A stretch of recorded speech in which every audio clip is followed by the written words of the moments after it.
দরিদ্রতার সঙ্গে সংগ্রাম করে পড়াশোনা শেষ করেছিলেন শরীয়তপুরের দুলাল মাহমুদ। ঢাকায় একটি বেসরকারি ব্যাংকে করতেন চাকরি। 2 শিশু, স্ত্রী আর মা বাবাকে নিয়ে সুখেই কাটছিল জীবন। কিন্তু 18 জুলাই রাজধানীর আজিমপুরে বৈষম্য বিরোধী আন্দোলনে শিক্ষার্থী ও পুলিশের সংঘর্ষে গুলিবিদ্ধ হন তিনি। হাসপাতালে চিকিৎসাধীন অবস্থায় পরদিন তার মৃত্যু হয়। শরীয়তপুর থেকে আসাদ গাজীর প্রতিবেদন, জানাচ্ছেন সৈয়দ মাহমুদ।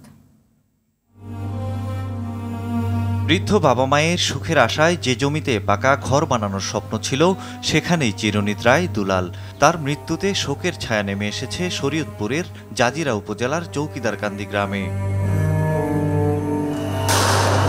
18 জুলাই রাজধানীর আজিমপুর।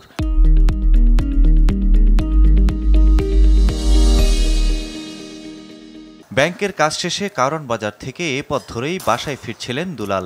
আজিমপুর কলোনির কাছে এলে দুই পক্ষের সংঘর্ষের মধ্যে গুলিবিদ্ধ হন তিনি। হাসপাতালে চিকিৎসাধীন অবস্থায় পরদিনই মৃত্যু হয় 38 বছর বয়সী দুলালের।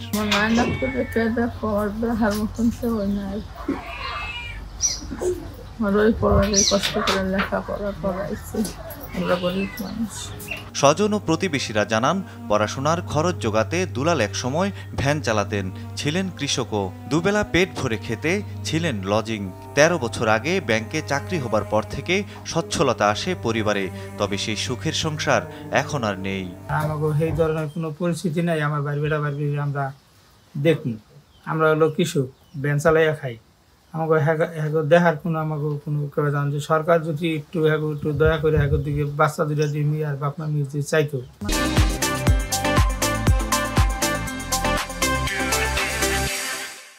শ্বশুর শাশুড়ি সেবা যত্ন নিত, সে ওষুধ পানি কিনে দিত। এখন তারা দেশে এসে বসে, তাদের ওষুধ পানি কেনার জন্য আমার কোনো তফিক নাই। খুব ভালো ছেলে ছিল, খুব কারোর সাথে কোনো ছিল না, দন্দাস ছিল না। দুলাল হত্যার বিচার হবে, সরকারি সহযোগিতায় পরিবারে আসবে সমৃদ্ধি, এমনটাই চাওয়া এলাকাবাসীর।